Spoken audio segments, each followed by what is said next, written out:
Babe, my boss just ripped me a new one over Slack. I need a hug. I was curled up on the sofa, whining to my girlfriend like a little kid, complaining about the new CEO I'd never met, but whose reputation alone made the whole company shake in their boots. She stroked my hair gently. Poor baby. Don't worry. I'll tear them a new one for you tomorrow. The next day, my hands trembling, I pushed open the door to the CEO's office. And there she was. The girl who made me a special breakfast last night, who pouted until I gave her a kiss, was sitting in the executive chair, dressed in a sharp power suit, an icy expression on her face. Her red lips parted slightly. Come here. What? Is it too late to quit? I'm just another corporate drone. I work as a designer at a decent enough company, pulling nines and slacking off when I can. The absolute best part of my life is my girlfriend, Sophie, who is cute enough to cause a global crisis. Sophie is 2 years younger than me, and she's incredibly sweet. She has these huge eyes that crinkle in a crescent when she smiles, and a little dimple in one cheek. Her personality is just soft. She loves to cuddle, is a little bit ditzy, and happens to be an amazing cook. We've been living together for 6 months, and our life has been pure sweetness. I often feel like I must have won the lottery 100 times over to find a girlfriend like her. The best part of my day is coming home, seeing her pop her head out of the kitchen, wearing an apron, and smiling. You're back. Dinner's almost ready. Or cuddling on the sofa, her head resting on my chest, watching some trashy reality TV and making fun of everyone on it. She pout if I have to work late, but a single latte can make her grin from ear to ear. This, I thought, is what happiness is. Simple, quiet, and filled with a million tiny warm moments. I always thought she was a freelance illustrator. She worked from home, so her schedule was flexible. That's why she was always there when I got home from work, always taking care of me in every little way. I even felt a little bad for her, thinking I needed to work harder and make more money so she wouldn't have to stress. It never once crossed my mind that behind all of this was a truth that would completely shatter my reality. The atmosphere at work has been tense lately. The long-rumored new CEO was finally starting. Word was, she was a real heavy hitter from corporate, a ruthless professional with a killer reputation. We all secretly called her the Ice Queen. That nickname alone was enough to give our department heads insomnia. As a small fry on a corporate ladder, I knew the sky wouldn't fall on me first, but I was still nervous. I was terrified she'd come and make a statement, and our department would be the first to get hit with double the overtime and a workload from hell. On Monday morning, my manager, Henderson, called an emergency meeting. His face was grim as he passed down the orders from on high. The new CEO demanded a completely revised annual strategy report from every department by the end of the week. The standards were sky high, the tone non-negotiable. After the meeting, a cloud of gloom descended over the entire department. Well, we're screwed. She's definitely trying to make an example of us. I heard she's merciless. She made the director at the branch office cry in a meeting last month. Good luck, everyone. The good old days are over. Listening to my colleagues moan, my stomach was in knots. Back at my desk, staring at the mountain of work, the pressure fell to a minimum. I couldn't help but pull out my phone and shoot Sophie a text. Babe, the new boss is here, and I think I'm going to die from the workload. Help, she replied almost instantly. Ah, poor thing. I'll make you my special pot roast tonight to cheer you up. Her message was like a ray of sunshine. My Sophie was the best, the sweetest comfort in my exhausting life. A few hours of cuddling with her tonight, and I could face any Ice Queen. I didn't get home until after 9 o'clock. The second I opened the door, the smell of delicious food hit me. Sophie came running over in her fluffy bunny pajamas and took my bag. You're home. Long day. She stood on her tiptoes and gave me a kiss on the cheek, her eyes sparkling. In that 1 second, the exhaustion from the entire day just melted away. I wrapped my arms around her, resting my chin on the top of her head and taking a deep breath. She smelled faintly of vanilla. Yeah, I need to recharge. She laughed and pushed me away playfully. Go wash your hands. Dinner's getting cold. Sure enough, my favorite pot roast was on the table, glistening and mouth-watering. There were also a few simple side salads and a bowl of tomato soup. I dug in, barely looking up from my plate. She sat across from me, her chin resting in her hands, watching me with a smile. Slow down. No one's going to steal it from you. It's so good. My girl is the best cook in the world, I said with my mouth full. Her eyes curved into happy little crescents. She loved the praise. After dinner, I did the dishes while she chattered away next to me, telling me about her day. The grocery store downstairs had a sale on chips, so she bought a ton. The little succulent she was growing seemed to have gotten a tiny bit bigger. They were all trivial little things, but the way she told them made them sound fascinating.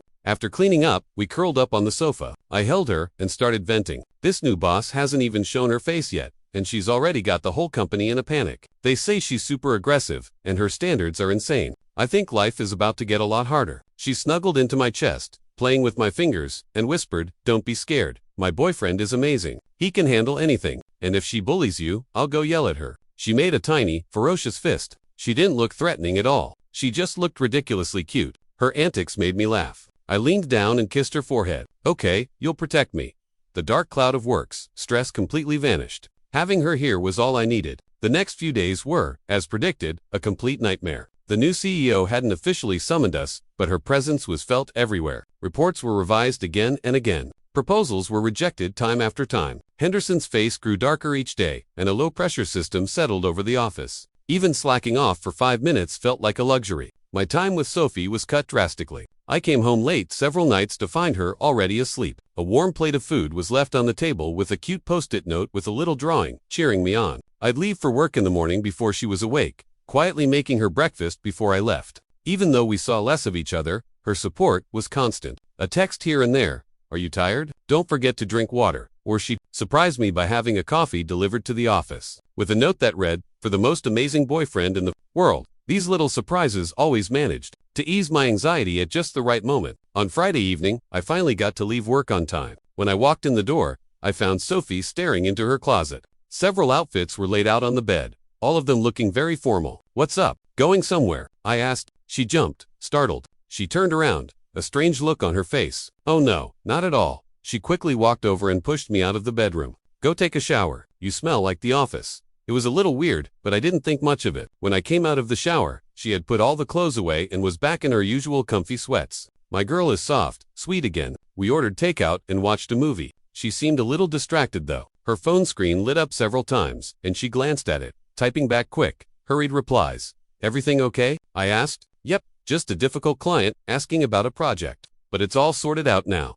She put her phone down and threw herself into my arms. Let's focus on the movie. I held her, a strange feeling creeping into my gut, but I was quickly absorbed by the movie and forgot about it. The weekend was her usual routine, staying in, cooking, cleaning, playing video games. She was her normal self, pouting, being goofy, and just unbelievably cute. That little flicker of weirdness I'd felt was pushed to the back of my mind. On Monday, the new CEO officially started. The entire company was on high alert.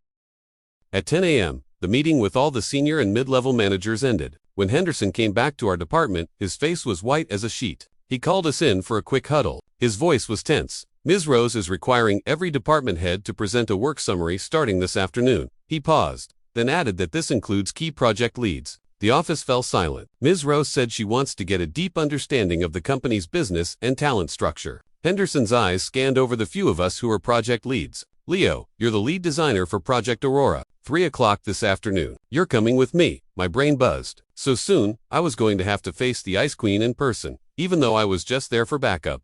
The thought of the rumored meeting made my palms sweat. I barely had an appetite for lunch. I sent Sophie a text. Have to go see the new boss this afternoon. So nervous. Her reply was slow this time, coming half an hour later. Don't be scared. Just pretend she's a giant potato. You got this. I believe in you. A giant potato. What kind of metaphor was that? I looked at my phone and couldn't help but smile. It actually did make me feel a little better. I took a deep breath and pumped myself up. I'll just deal with whatever comes my way. What's there to be afraid of? At 2:50 in the afternoon, Henderson and I stood outside the CEO's office. He straightened his tie for the third time and whispered to me, "Don't say much. Just answer what you're asked and don't volunteer anything." I nodded nervously. After the secretary announced us, we took a deep breath and walked in. The office was huge, decorated in a minimalist, cool-tone style that screamed corporate efficiency. Behind a massive desk, a woman in a black power suit stood with her back to us, looking out the floor-to-ceiling window at the city skyline. The executive chair she was in was so large it made her seem almost slender, but her presence filled the room. Ms. Rose, Mr. Henderson, and Leo from the design department are here, the secretary said softly. The chair slowly swiveled around. When I saw the face behind the desk, I felt all the blood in my body rush to my head and then drain away just as quickly, leaving me ice cold. My brain shut down, blank. My eyes widened. My breath caught in my throat. The world went silent. The only sound was the deafening pounding of my own heart. Thump, thump, thump. That face, elegant and aloof. Her makeup flawless. Her eyes were sharp, devoid of any emotion except professional scrutiny. Her red lips were pressed into a thin, cold line. This face, without a doubt, was my sweet, adorable girlfriend, who cuddled with me, who wore bunny pajamas and made me pot roast. It was Sophie. I froze on the spot, feeling like I had been struck by lightning, unable to think, unable to move. Henderson was next to me, respectfully giving his report, but I couldn't hear a single word. My world had shrunk to that one familiar yet completely alien face. Her, Sophie Ms. Rose, my ultimate boss, the legendary Ice Queen. How is this possible? Am I hallucinating?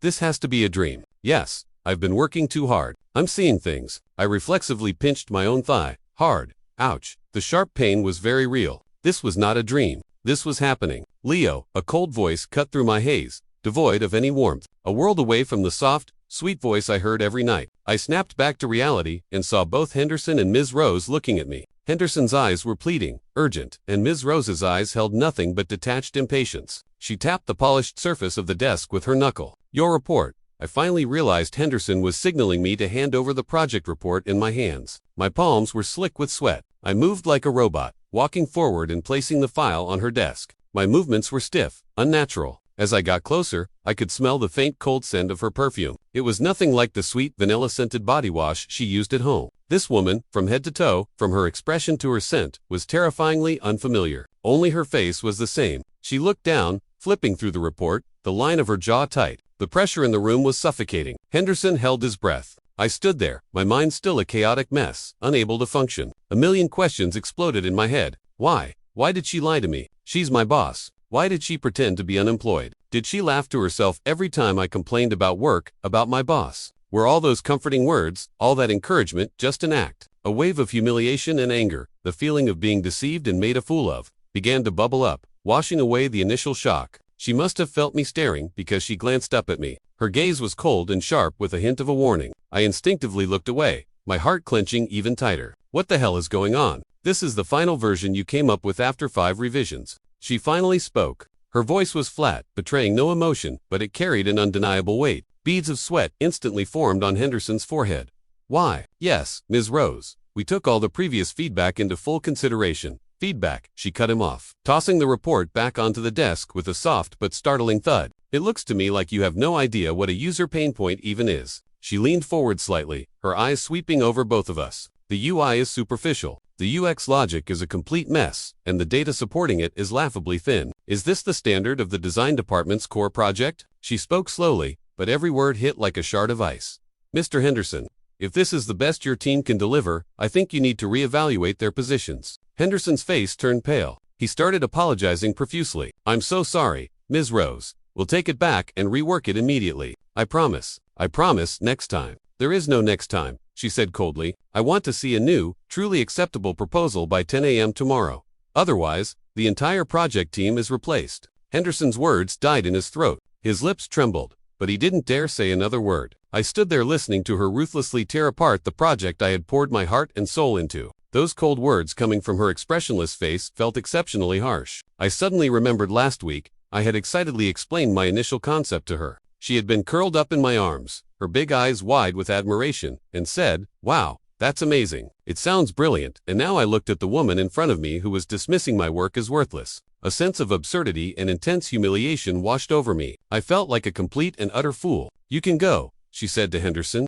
He looked like he'd been granted a pardon, nearly bowing as he backed out of the room. Before he left, he shot me a look that screamed, "Good luck. You'll need it." The office door clicked shut. Now, it was just the two of us. The air felt thick, heavy. I stood rigidly in place, my eyes fixed on the floor, not daring to look at her, not knowing what expression I should be wearing. My heart hammered against my ribs. What would she say? Admit who she is? Explain everything or continue to speak to me as Ms. Rose? My palms were sweating again. She didn't speak, just looked at me. Her gaze felt physical, burning into my face, making me feel exposed and ashamed. The seconds ticked by, each one an eternity of torture. Finally, she stood up. The click-clack of her heels on the polished floor was sharp and clear as she walked toward me. I instinctively took half a step back. That small movement seemed to amuse her. I saw the corner of her mouth twitch into a fleeting smirk before her expression turned to ice again. She stopped a foot away from me. "Leo," she said my name. Her tone was still level and cold. "Look at me." I stiffly raised my head and met her gaze. Her eyes were just as beautiful as they were at home, but right now they held no smile, no warmth. Only a bottomless scrutiny and a flicker of something I couldn't quite decipher. Amusement, maybe. "Do you have any thoughts on my critique?" she asked. All business. What thoughts could I possibly have? My mind was a tangled mess. All I wanted to do was grab her by the shoulders and demand to know what the hell was going on. But what little rationality I had left clamped down on that impulse. This was the office. She was the CEO. I was just a nobody employee. My throat was dry. And no, I managed to croak out, "You're right, Ms. Rose. We'll revise it immediately." "Good," she said, seeming satisfied with my answer. "You're a core member of this project. I expect to see your value." She walked a slow circle around me, as if she were inspecting a piece of equipment. This company doesn't pay for mediocrity, and it certainly doesn't pay for dead weight. Do you understand? Her words hit me like a slap across the face. My cheeks burned. I understand, I squeezed out through gritted teeth. You may go. She walked back to her desk, sat down, and picked up another file, not even glancing at me again, as if I were a trivial matter that had already been dealt with. I practically ran out of that suffocating office. Back at my desk, I was still in a daze. My coworkers shot me looks of pity and curiosity. Someone whispered, asking how it went. I just shook my head numbly, unable to speak. Henderson called me into his office a moment later, looking like he just survived a natural disaster. That was terrifying, Ms. Rose's presence is, double quotes, he wiped sweat from his brow. Anyway, don't let it get to you. Just start thinking about how to fix the proposal. He patted my shoulder. Looks like it's going to be an all-nighter. I nodded, feeling nothing. For the rest of the afternoon, my mind was elsewhere. My work efficiency was zero. The lines and colors on my monitor blurred into a meaningless jumble. The scene in her office played on a loop in my head. Her cold expression, her sharp eyes, her ruthless words. They kept overlapping with the image of the sweet, soft girl at home, tearing my perception of reality to shreds. Just before quitting time, my phone lit up. It was a text from Sophie. What do you want for dinner tonight? I bought some shrimp, your favorite. I stared at the message, at the familiar cute emoji, and felt the bitter wave of irony wash over me. How could she do that? After how she treated me in the office just hours ago, how could she text me like nothing happened? Using that tone, what does she take me for? Some idiot boyfriend she can summon and dismiss at will, or a subordinate she can toy with for her own amusement? A suffocating anger began to boil in my chest. I stared at the screen, my thumb hovering over the keyboard, unsure what to say. Finally, I took a deep breath, pushing down my emotions, and typed out a few words. I have to work late tonight. Don't wait up. I needed time to cool down. I needed space to process this whole absurd situation. I needed to figure out what the hell was going on. Her reply came quickly.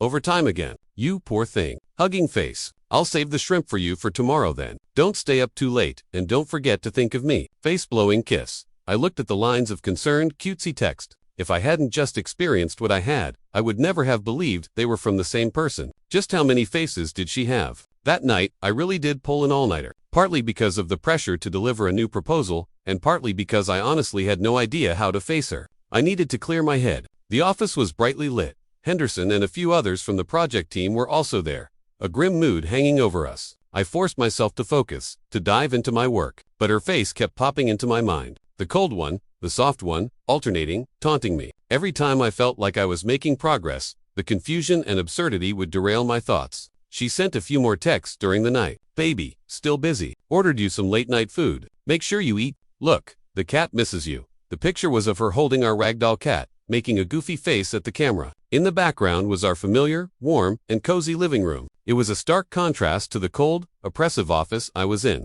My heart was a mess of conflicting emotions, bitterness, confusion, and a tiny, almost imperceptible sliver of hurt. I didn't reply. I didn't know how to act around her anymore. Should I keep playing the role of the clueless boyfriend, or should I just confront her, demand to know why she lied? Neither option felt right. At 3 o'clock in the morning, Henderson finally caved and told everyone to go home and get a few hours of sleep before coming back. Dragging my exhausted body, I found myself standing at the bottom of my apartment building. I looked up. The living room light was still on. She was still awake, waiting for me. My heart began to beat faster, my steps becoming hesitant. I stood outside our front door for a long time before finally taking out my keys and quietly letting myself in. Only a single warm yellow floor lamp was on in the living room. The TV was still on, playing some boring late-night show with the volume turned down low. Sophie was curled up on the sofa, hugging a pillow, seemingly asleep. She was wearing those familiar bunny pajamas, her long hair falling softly across her face. Her breathing was even and deep. On the coffee table next to her was a plate of cut fruit and a glass of what was clearly now cold water. The scene was so warm, so familiar, exactly like countless other nights when I had come home late. It was as if what happened at the office today had been nothing but a bizarre, twisted dream. I tiptoed over, intending to grab a blanket to cover her with. But, as I got closer, she stirred,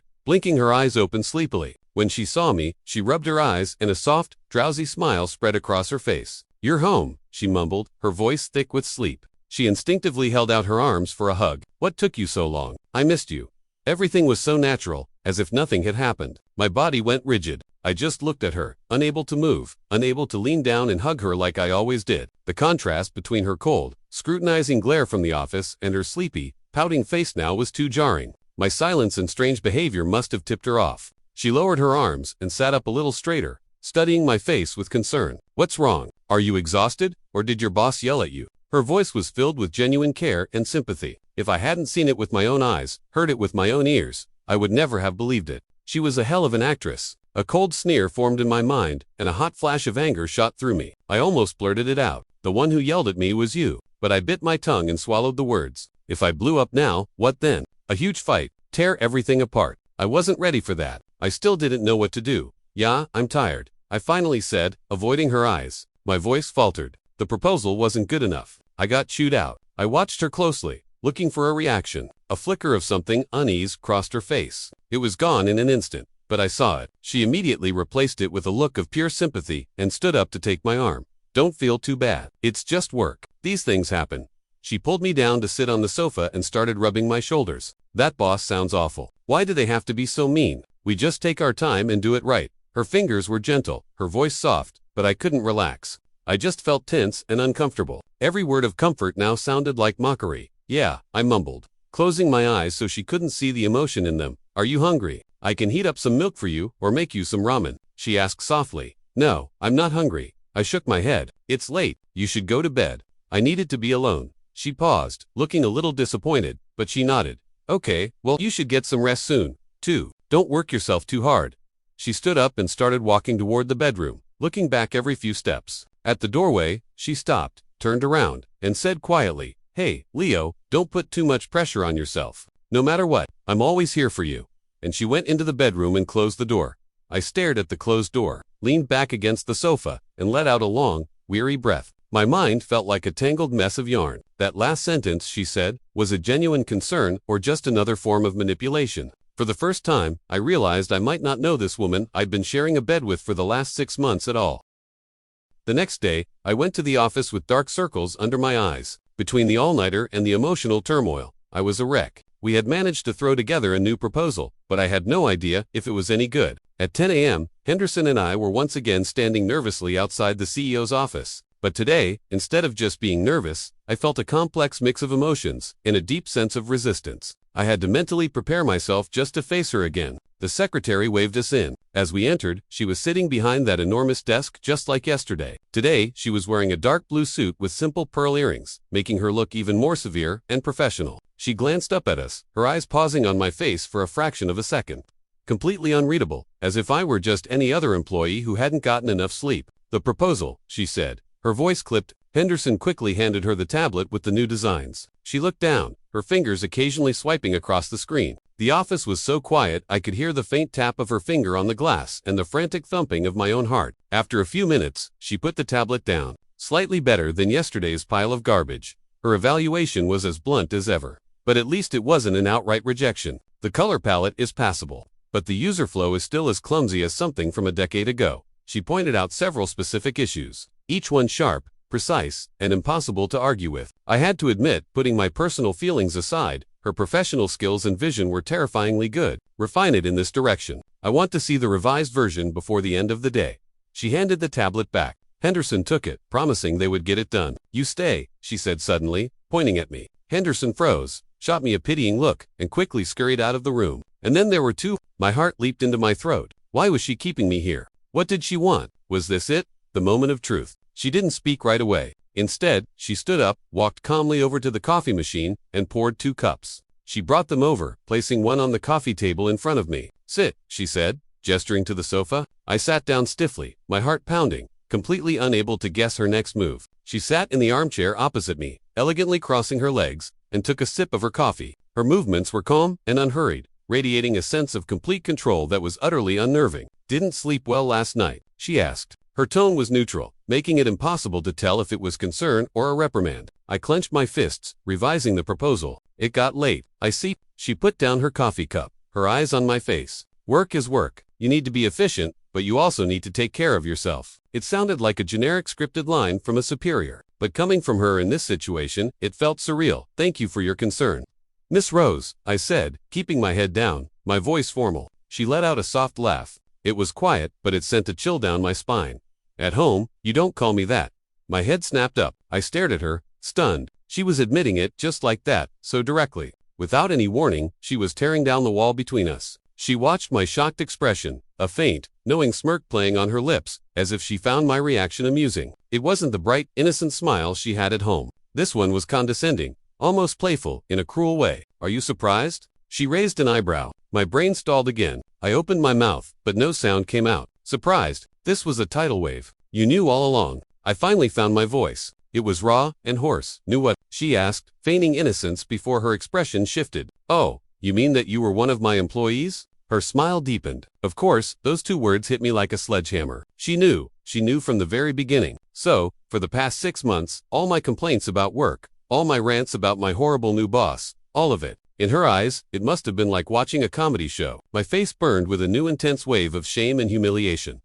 My voice was trembling. "Why would you lie to me?" She leaned forward, resting her elbows on her knees and cupping her chin in her hand, studying me like I was some fascinating new puzzle. "Lie to you? What did I lie about? You never asked me what I did for a living. I just didn't volunteer the information." She said it so casually, as if this 6-month-long deception was a trivial, insignificant detail. The overwhelming feeling of absurdity, of being played, finally broke through my restraint. I shot to my feet, my chest heaving, and stared at that face. A face that now looked so foreign with that mocking smile, didn't volunteer it.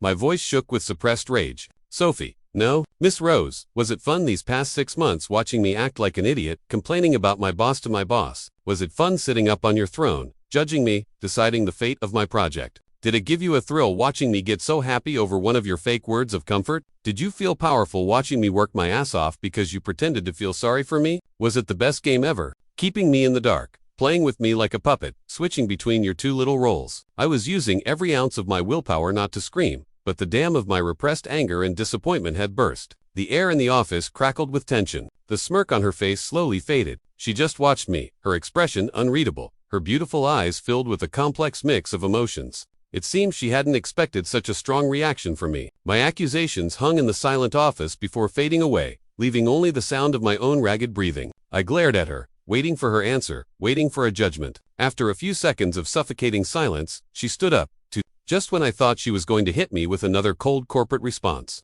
She did something I never would have expected. She walked around the coffee table, closed the distance between us in a few quick steps, and opened her arms, gently wrapping them around my waist. She buried her face in my chest. My entire body went rigid, as if I'd been turned to stone. The cold scent of her perfume was gone, replaced by the familiar, faint, sweet smell of her hair. This smell, this hug, it was exactly the same as all the times she'd cuddled up to me at home. "Babe," her muffled voice came from my chest, laced with a hint of what sounded like remorse and a plea. "I'm sorry, I didn't mean to hide it from you. I really didn't." Her arms tightened around me, and she nuzzled her head against my chest. "At first, I just thought it was kind of funny, and then I was scared that if you knew, you'd feel pressured and you wouldn't be the same with me anymore. Look at you now. You're so mean to me." She tilted her head up. Her eyes were glistening. The tip of her nose was a little red, and her lips were turned down in a slight pout. It was the exact same face my girlfriend made when she did something wrong and was afraid I'd be mad. The whiplash was so intense, my brain shut down again. Where did the cool, calculating CEO go? And who was this adorable, apologetic girl cuddling in my arms? My throat was dry. All the anger, all the questions I had prepared were completely disarmed by this sudden hug and her sweet apology. I didn't know how to react. "Please don't be mad at me." "Okay, honey," she whispered, her fingers finding the hem of my shirt and tugging it gently. "I'll never hide anything from you again. I'll tell you everything. Okay, just forgive me this one time, please."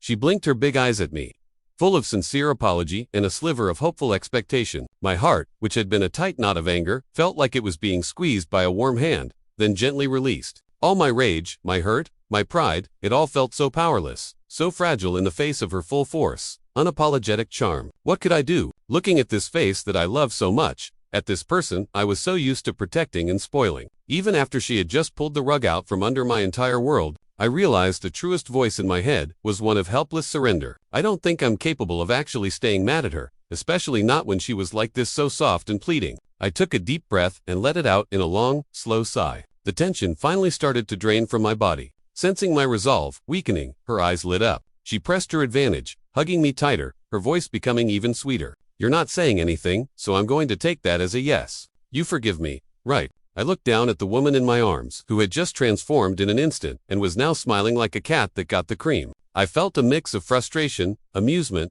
and a strange, overwhelming sense of relief. I'm so completely helpless when it comes to